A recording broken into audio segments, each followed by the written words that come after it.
Friday, Friday, Friday, Friday, Friday. I was waiting, I'll wait for that. It's Friday and that's a fact. It's Friday fact, yeah! A new fact every Friday.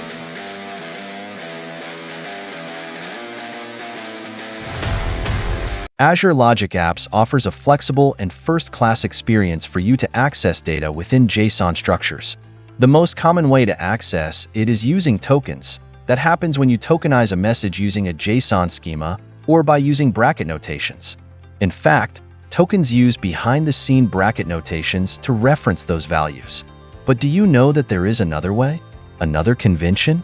Consider we receive the following JSON input in a Logic app through the trigger when an HTTP request is received.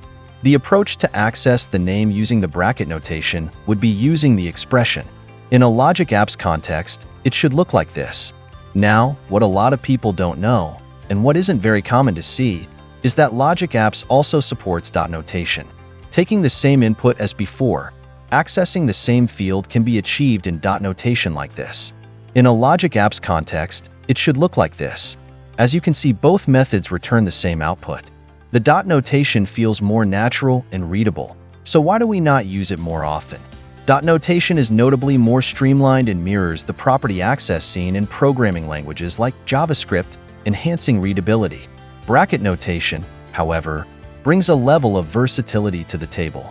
While both notations are valid and can be used interchangeably in many cases, bracket notation has the upper hand when it comes to accessing properties with dynamic names or names that include special characters, which dot notation can't handle.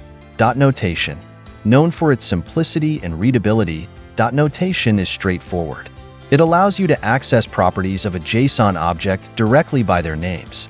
For instance, triggerBody.id.name effortlessly fetches the name property from the trigger body of a Logic app that receives the previous input. This notation shines in its clarity, making code easier to read and understand at a glance. Bracket notation. Bracket notation, on the other hand, provides a level of flexibility unmatched by dot notation. It allows for the dynamic access of properties and the handling of property names that contain special characters or spaces. Let's take this JSON as an example. Here, the bracket notation accesses properties that would be inaccessible with dot notation due to the presence of hyphens. This method is indispensable when dealing with dynamic property names or JSON objects with complex structures. And in case you were wondering, yes, you can combine both methods together. In conclusion, while Azure Logic Apps support both dot and bracket notations for accessing JSON properties, each notation has its strengths and best use cases. Ultimately, the choice between dot and bracket notation depends on the specific requirements of your Logic app and the nature of the JSON data you're working with. By understanding the strengths of each notation, you can leverage them effectively to build robust and adaptable Logic apps tailored to your needs. See you next Friday with another Friday Fact.